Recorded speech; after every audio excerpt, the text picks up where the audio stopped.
আসসালামু আলাইকুম। আমি লাইফস্টাইল বাই রুমা আবার নিয়ে এসেছি আপনাদের মাঝে নতুন বড় একটি ভিডিও।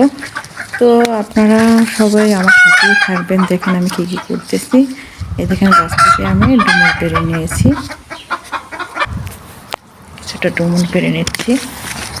সব গাছ থেকে ছোট ছোট যে ডুমুরগুলো আছে ওগুলোই পারছি, বড়গুলো তো মিষ্টি হয়ে গেছে, ওগুলো ভর্তা খাওয়া যাবে না।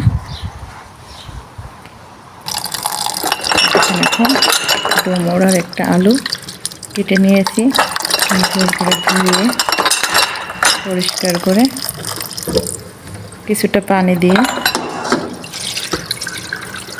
এখন এই যে চুলায় বসিয়ে নেব।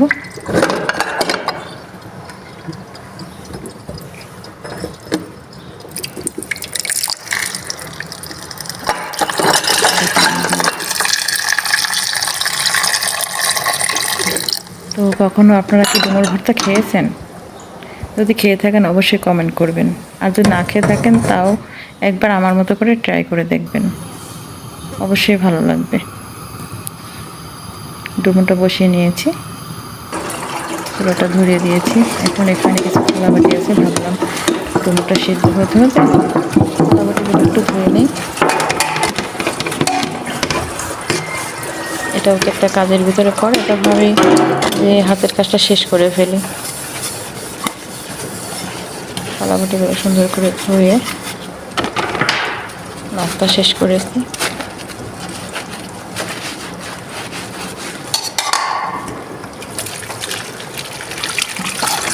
একা একা বাসায় আছি, ভাবলাম যে কী করবো, রোজা আছি, একটু ভর্তা ভাতি করি।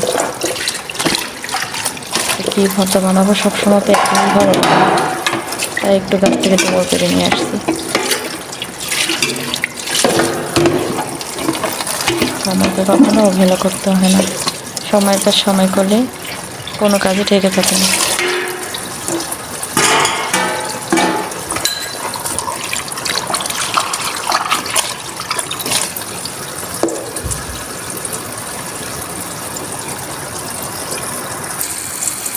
যেখানে থালাবাটিগুলো উপরে রেখে দিয়েছি, র্যাকের উপর পানি ঝরলে তখন আবার জায়গায় তুলে রাখবো।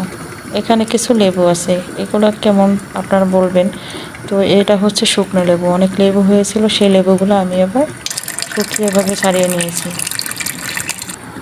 এই যে একটা বাটিতে পানি নিয়ে পেঁয়াজ নিয়েছি, কাঁচামরিচ নিয়েছি। এখানে একটি কড়াইতে তেল দিয়ে দিয়েছি। আগে থেকে শুটকিগুলো আমি ভেজে রাখছিলাম। এখন শুটকিটাকে আবারও একটু গরম করে সুন্দর করে নিয়ে নিচ্ছি। আর এরকম বড় শুটকিটা যদি একটু ভালো সিদ্ধ করে তারপরে হাতে ডলে, আমি কিন্তু এবার পাটাও ইউজ করি না, ব্লেন্ডারও ইউজ করিনি। এই দেখেন এখানে শুকনো মরিচ, তারপরে শুটকি ভাজা, তারপরে লেটুস পাতা, লেবু, পেঁয়াজ কাটা, ধনিয়া পাতা কাটা, আজকে সব ভর্তাগুলো আমি হাতেই করব।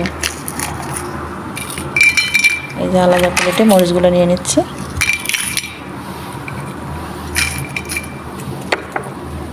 পেঁয়াজ নিয়ে নিচ্ছি।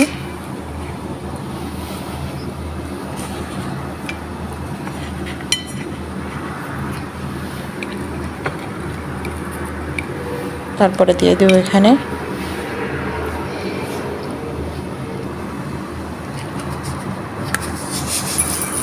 স্বাদ মতো লবণ। তো আমি মরিচ পেঁয়াজগুলো সব একসাথে ডলে নিচ্ছি, পরে আলাদা আলাদা করে আলাদা আলাদা ভর্তা করে নেব।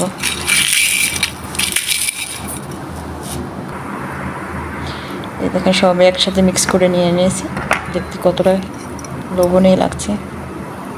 এখান থেকে কিছুটা আমি এই যে ডিম ভাজবো, তার জন্য ডিমের ভেতরে মরিচ পেঁয়াজ যে ডলেছি হাত দিয়ে, সেটা আবার এখানে দিয়ে দিলাম। এখানে আমি ধনেপাতা ইউজ করে নিলাম। এদিকে আমার দেখেন আলু আর ডুমুরটা কিন্তু সিদ্ধ হয়ে গিয়েছে। এখান থেকে একটু শুকনো মরিচ ভাজা আলাদা করে নিচ্ছি। এই যে দেখেন এখন শুটকিটা নিয়ে নিয়েছি। সব কিছু কিন্তু আমি হাতে ডলে ভর্তা বানাবো, কোনোটাই আমি ব্লেন্ডার বা পাটা ইউজ করতেছি না।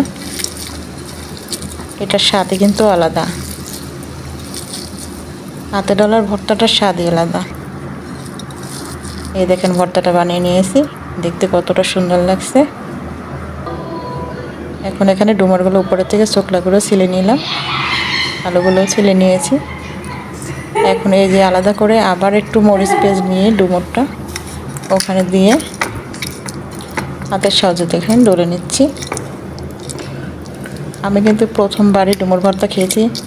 আপনারা কে কে ডুমুর ভর্তা পছন্দ করেন এবং এখনও খাননি অবশ্যই কমেন্ট করবেন।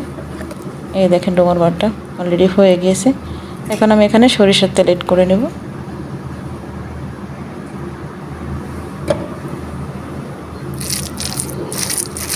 সরিষার তেল কিন্তু যে কোনো ভর্তা কিন্তু খেতে অনেকটাই স্বাদ এবং লোভনীয় হয়। এবার আলু ভর্তাটা করে নিচ্ছি।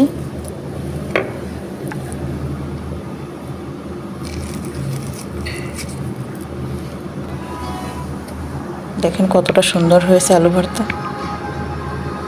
এরকম গরম গরম ভাত, এরকম ভর্তা বা ভাজি হলে কিন্তু খুবই ভালো হয়। দেখেন